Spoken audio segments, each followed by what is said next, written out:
మొన్న జనగామలో జరిగిన జిల్లా బీఆర్ఎస్ సర్పంచుల అభినందన సభలో బీఆర్ఎస్ రాష్ట్ర వర్కింగ్ ప్రెసిడెంట్ కేటీ రామారావు గారు మాట్లాడిన వ్యాఖ్యలు తీవ్ర వివాదాస్పదమయ్యాయి. దానికి సంబంధించి కాంగ్రెస్ నేతలు కౌంటర్ వ్యాఖ్యలు చేశారు. ఇందులో భాగంగా వరంగల్ పశ్చిమ కాంగ్రెస్ ఎమ్మెల్యే నాయని రాజేందర్ రెడ్డి కూడా కౌంటర్ వ్యాఖ్యలు చేశారు. కేటీఆర్ గారు ఇక్కడికి వస్తే తనను నిలదీస్తామని చాలా ఘాటుగా హెచ్చరించారు. దీనికి సంబంధించి మనతో మాట్లాడడానికి మాజీ ప్రభుత్వ చీఫ్ విప్ బీఆర్ఎస్ మాజీ ఎమ్మెల్యే దాస్యం వినయ్ భాస్కర్ గారు ఉన్నారు. వారిని అడిగి తెలుసుకుందాం.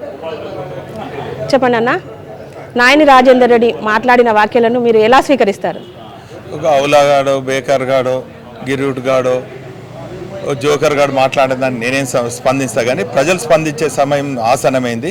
ఇప్పటికే రకరకాలుగా హామీలు ఇచ్చి మరి కాంగ్రెస్ పార్టీ అన్ని వర్గాలను మోసం చేసింది. మోసం చేసిన ప్రజలు ఈ కాంగ్రెస్ నాయకులు హామీ ఇచ్చినటువంటి నాయకులను మరి నిలదీయటం కాకుండా తరిమి కొట్టే సమయం కోసం ఆసన్నమైంది. వారు అదను కోసం చూస్తున్నారు. అటువంటి నాయకులకు, ఇటువంటి చిల్లర మాటలు మాట్లాడే నాయకులకు ప్రజల బుద్ధి చెప్తారు. మేము ఉద్యమ సమయంలో ప్రజల మధ్యలో ఉన్నాము.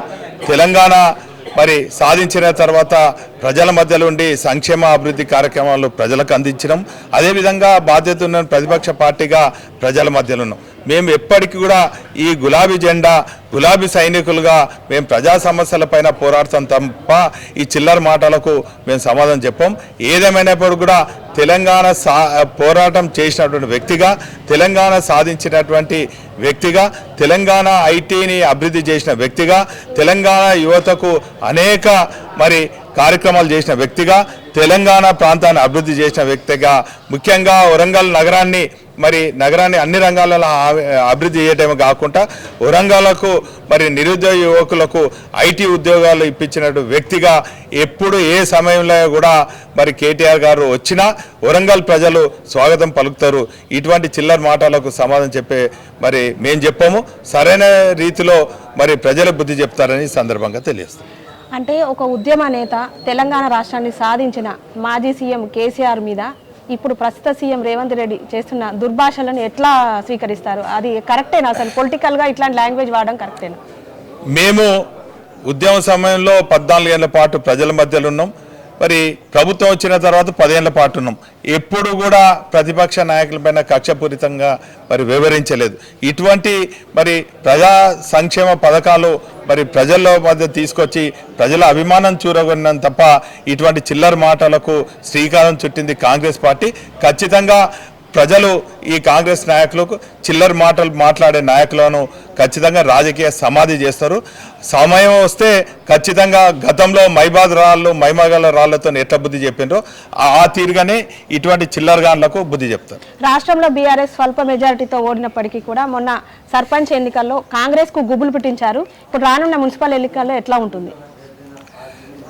బీఆర్ఎస్ పార్టీ ఎప్పుడు కూడా సీట్ల కోసం తాపత్రపడలేదు. ఎప్పుడైనా కూడా ప్రజా సమస్యలపైన, ప్రజా హక్కులపైన మేము పోరాడినాం. గతంలో కానీ, ఇప్పుడు కానీ, రాబోయే రోజుల్లో కానీ ప్రజా సంక్షేమే మా ధ్యేయం. అందులో భాగంగా మొన్న గుర్తులేని మరి స్థానిక సంస్థ ఎన్నికల్లో మా పార్టీ అఖండ విజయానికి మరి శ్రీకారం చుట్టడం జరిగింది. ఇప్పుడు రాబోయే మున్సిపల్ ఎన్నికల్లో గుర్తులు ఉంటుంది. రాబోయే జెడ్పీటీసీ కానీ, ఎంపీటీసీ కానీ గుర్తింపు ఎన్నికలలో గుర్తులుండే ఎన్నికలలో కూడా భారీ మెజార్టీతో వస్తుంది. రాబోయే మున్సిపాలిటీలో అత్యధిక మున్సిపాలిటీలను కైవసం చేసుకోబోతుంది. Thank you. ఓకే, బీఆర్ఎస్లో చిల్లర రాజకీయాలకు ఆస్కారం లేదు. కేటీ రామారావు గారు ఒక ఉద్యమ నేత కుమారుడిగా, మంత్రిగా తెలంగాణ రాష్ట్రంలో ఐటీ రంగాన్ని, వరంగల్లో అభివృద్ధిని చూపించారు. అలాంటి వ్యక్తిపై వ్యాఖ్యలు చేసిన కొందరికి ప్రజలే తగిన బుద్ధి చెప్తారని అంటున్నారు.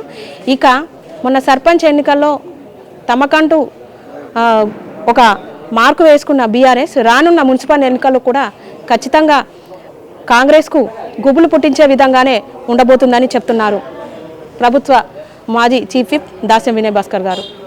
హన్మకొండ బీఆర్ఎస్ కార్యాలయం నుంచి కెమెరా పర్సన్ సతీష్తో సోనీ, వరంగల్ టైమ్స్.